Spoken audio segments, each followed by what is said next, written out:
Okay, so this is for reading check 6 to prepare you for reading check 6. It's starting on page 45. If you look on the PDF and you look at the bottom of the screen at the PDF, you will see page 45. It's after you see that gap after he did not open the window on that page. That's where we're starting. At this point in the story, Montag has come home with a book. He's come home from a fire where a woman has chosen to set herself on fire with her books instead of allowing the firemen to do it. And then he came home with one of the books he stole from her home. He also has heard from his wife. His wife mentioned very offhand, very casually, that Clarice has died. She was ran over. And he's pretty sure that the hound was outside of his window last night.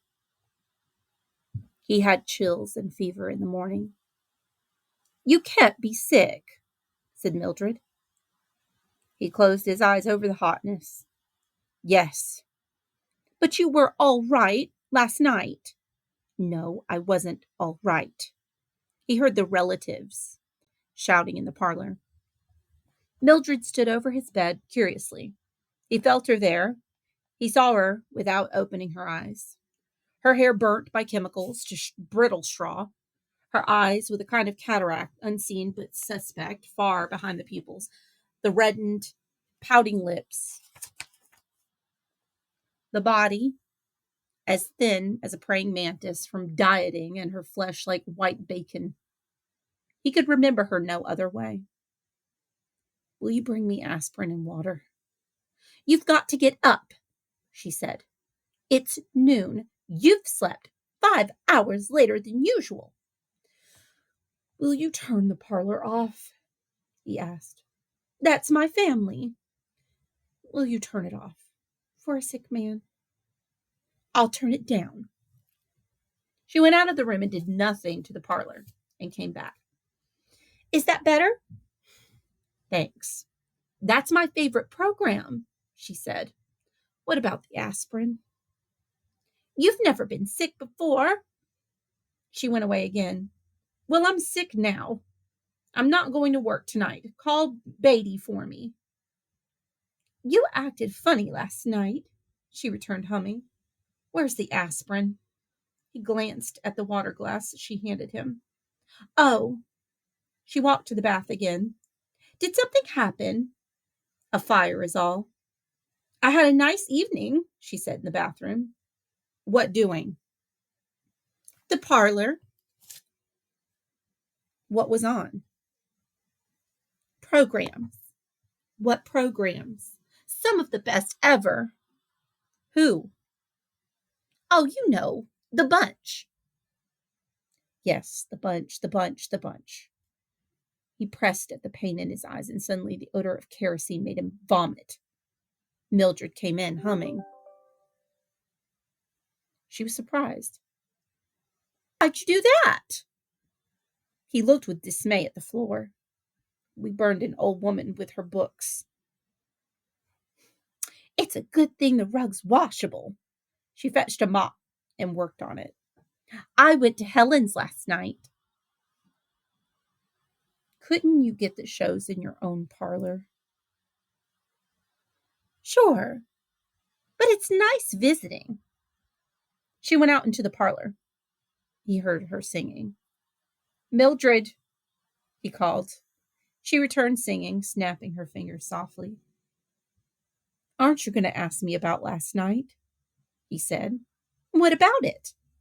"We burned 1,000 books. We burned a woman." "Well?" The parlor was exploding with sound. "We burned copies of Dante and Swift and Marcus Aurelius." "Wasn't he a European?" "Something like that." "Wasn't he a radical?" "I never read him." "He was a radical." Mildred fiddled with the telephone. "You don't expect me to call Captain Beatty, do you?" "You must." "Don't shout." "I wasn't shouting." He was up in bed suddenly Enraged and flushed, shaking, the parlor roared in hot air. I can't call him. I can't tell him I'm sick. Why? Because you're afraid, he thought. A child feigning illness, afraid to call because after a moment's discussion, the conversation would run so. Yes, Captain, I feel better already. I'll be in at 10 o'clock tonight. You're not sick, said Mildred. Montag fell back in bed. He reached under his pillow. The hidden book was still there.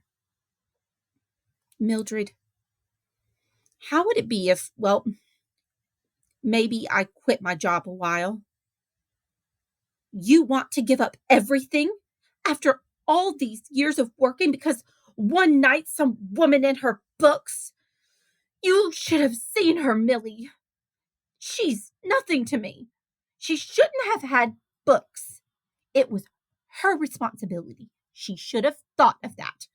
I hate her. She's got you going, and next thing you know, we'll be out, no house, no job, nothing. You weren't there. You didn't see, he said. There must be something in books, things we can't imagine to make a woman stay in a burning house. There must be something there. You don't stay for nothing. She was simple-minded. She was as rational as you and I, more so perhaps, and we burned her. That's water under the bridge. No, not water. Fire. You ever seen a burned house? It smolders for days. Well, this fire will last me the rest of my life. God! I've been trying to put it out of my mind all night. I'm crazy with trying. You should have thought of that before becoming a fireman. Thought, he said. Was I given a choice? My grandfather and father were firemen. In my sleep, I ran after them. The parlor was playing a dance tune. This is the day you go on the early shift, said Mildred. You should have gone 2 hours ago. I just noticed. It's not just the woman that died, said Montag. Last night, I thought about all the kerosene I've used in the past 10 years. And I thought about books. And for the first time, I realized that a man was behind each one of those books.